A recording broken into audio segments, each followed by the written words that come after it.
नमस्कार। श्री स्वामी समर्थ। सद्गुरु श्रीमद् परमहंस परिव्राजकाचार्य ब्रह्मनिष्ठ स्वामी सुमंत आश्रम जी महाराज अपने सन्यासवास की यात्रा में हिमाचल प्रदक्षिणा के दौरान आज चामुंडा देवी मंदिर गए थे। इसे चामुंडा नंदिकेश्वर धाम के नाम से भी पहचाना जाता है। यह मंदिर हिमाचल प्रदेश राज्य के चंबा जिले में स्थित एक प्राचीन मंदिर और एक प्रमुख आकर्षक स्थल है। चामुंडा देवी मंदिर का निर्माण वर्ष 1762 में उमेद सिंह ने करवाया था। पाटीदार और लाहला के जंगल में बानेर नदी के तट पर स्थित यह मंदिर पूरी तरह से लकड़ी से बना हुआ है। यह मंदिर देवी काली को समर्पित है, जिन्हें युद्ध की देवी के रूप में जाना जाता है। पहले इस जगह पर सिर्फ पत्थर के रास्ते कटे हुए थे, लेकिन अब इस मंदिर के दर्शन करने के लिए आपको 400 सीढ़ियों को चढ़कर जाना होगा। एक अन्य विकल्प के तौर पर आप चंबा से 3 किलोमीटर लंबी कंक्रीट सड़क के माध्यम से आसानी से पहुंच सकते हैं। चामुंडा देवी मंदिर करीब 700 साल पुराना है, जिसके पीछे की तरफ से गुफा जैसी संरचना है। उसे भगवान शिव का प्रतीक माना जाता है। भगवान हनुमान और भैरव इस मंदिर के सामने वाले द्वार की रक्षा करते हैं और इन्हें देवी का रक्षक माना जाता है।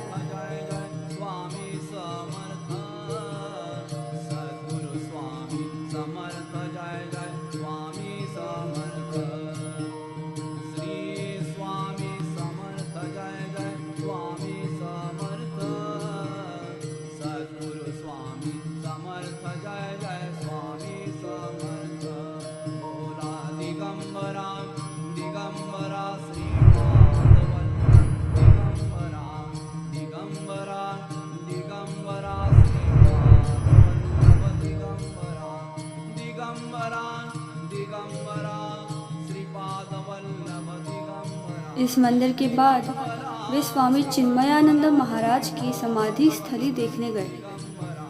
स्वामी चिन्मयानंद हिंदू धर्म और संस्कृति के मूलभूत सिद्धांत वेदांत दर्शन के एक महान प्रवक्ता थे। उन्होंने सारे भारत में भ्रमण करते हुए यह देखा कि देश में धर्म संबंधी अनेक भ्रांतियां फैली हैं। उनका निवारण कर शुद्ध धर्म की स्थापना करने के लिए उन्होंने गीता ज्ञान यज्ञ प्रारंभ किया और 1953 ईस्वी में चिन्मय मिशन की स्थापना की।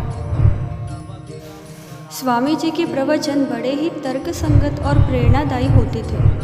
उनको सुनने के लिए हजारों लोग आने लगे। उन्होंने सैकड़ों सन्यासी और ब्रह्मचारी प्रशिक्षित किए, हजारों स्वाध्यायी मंडल स्थापित किए, बहुत से सामाजिक सेवा के कार्य प्रारंभ किए, जैसे विद्यालय, अस्पताल आदि।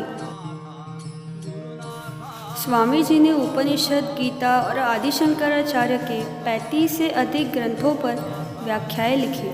गीता पर लिखा उनका भाष्य सर्वोत्तम माना जाता है। स्वामी चिन्मयानंद जी ने अपना भौतिक शरीर 3 अगस्त 1993 ईस्वी को अमेरिका के सैन डिएगो नगर में त्याग दिया था। दुनिया के सभी कोनों से भक्त गुरु की उपस्थिति में ध्यान, पूजा और स्नान करने आते हैं। पूज्य गुरुदेव की भू समाधि 9 अगस्त 1953 को की गई थी। पारंपरिक केरल शैली में निर्मित समाधि स्थल में स्वामी जी की अष्टधातु प्रतिमा या 8 धातुओं से बनी मूर्ति है। दिन में 2 बार पूजा और आरती की जाती है। समाधि मौन का सबसे प्रतिष्ठित और गहन निवास है और आश्रम के निवासियों और आगंतुकों के लिए केंद्र बिंदु है। यह समाधि स्थली देखने के पश्चात वे डल झील देखने गए। यह एक छोटी सी मध्यम ऊंचाई वाली झील है, जो कि कांगड़ा हिमाचल प्रदेश में मैक्लोडगंज नड्डी रोड पर तोता रानी के गांव के पास धर्मशाला से 11 किलोमीटर की दूरी पर स्थित है।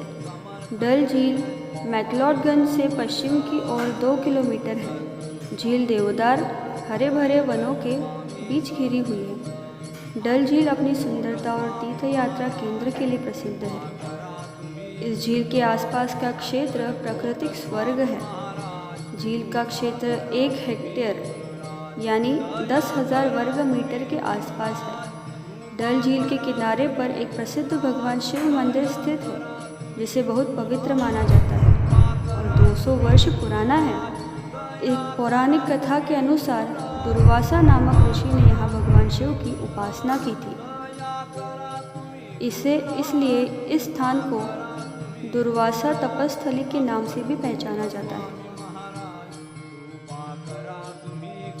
सर्दियों के मौसम में यह जगह बर्फ से भर जाती है, जिसे पेड़ों के ऊपर देखा जा सकता है, जो प्रकृति का एक अद्भुत दृश्य देता है। डल लेक के बाद अगला स्थान था बागसू नाग मंदिर। बागसू नाग मंदिर सुंदर तालाब और हरे भरे हरियाली से घिरा हुआ मैक्लोडगंज से लगभग 3 किलोमीटर की दूरी पर स्थित सबसे प्राचीन मंदिर में से एक है। यह बागसू नाग मंदिर स्थानिक गोरखा और हिंदू समुदाय द्वारा अत्यधिक पूजनीय माना गया है। इस मंदिर के पास के 2 कुंड जो बेहद पवित्र माने जाते हैं और कहा जाता है कि इनमें उपचार की चमत्कारिक शक्तियाँ हैं। बागसू नाग मंदिर प्रसिद्ध बागसू झरनों की यात्रा के दौरान रास्ते में पड़ता है और पर्यटक इस मंदिर में आशीर्वाद लेने के लिए रुकते हैं और इसके बाद आगे की यात्रा करते हैं। डल झील से बागसू नाग मंदिर की सिर्फ 5 किलोमीटर की दूरी है। एक पौराणिक कथा के अनुसार यह मंदिर राजा बागसू द्वारा बनाया गया था। लोक कथाओं के अनुसार राजा बागसू और नागराज ने, जिन्हें नाग देवता के रूप में भी जाना जाता है, एक लड़ाई लड़ी क्योंकि राजा ने डल झील से पानी चुरा लिया था। बाद में राजा बागसू ने इस मंदिर का निर्माण नाग देवता से क्षमा चाहते हुए बनाया।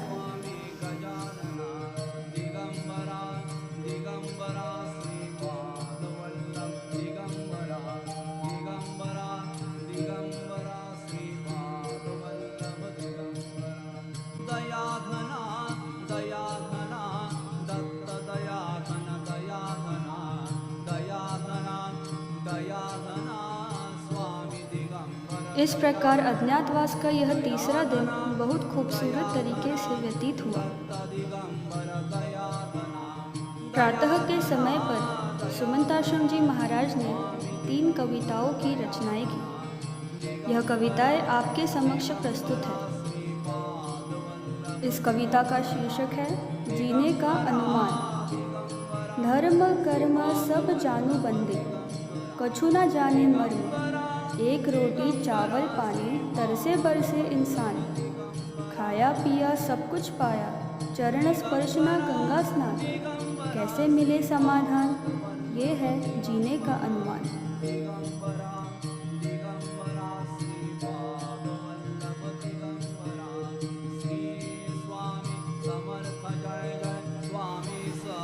दूसरी कविता का शीर्षक है गुरु कृपा। पाप शाप ताप आप खुद समझे, फिर भी गलत करे सब जानते हुए। सोच सोच कर थक गए प्यारे, मिला एक ही प्रमाण। कलयुग ऐसा मिल गए महागुरु, जीवन हो कल्याण। सब कुछ पावे धरे गुरु चरण अति प्यारे।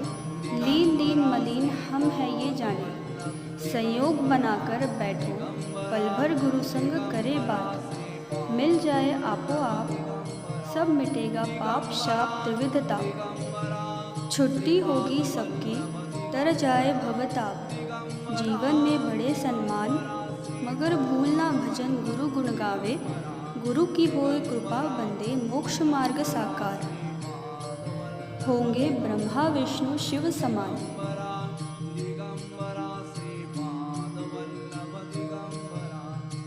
तीसरी कविता का शीर्षक था मोक्ष।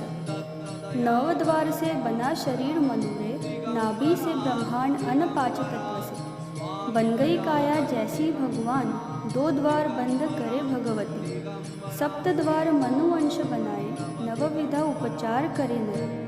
प्रसन्न होए सुविचार, नवग्रह आकाश मंडल। नववर्ष यौवन परिवार, पालन पोषण आहार। नव अंक के बाद देख ले, 18 से 27 बरस तक।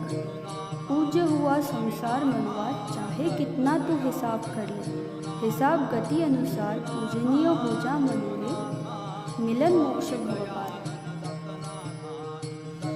धन्यवाद। श्री स्वामी समर्थ। स्वामी हो।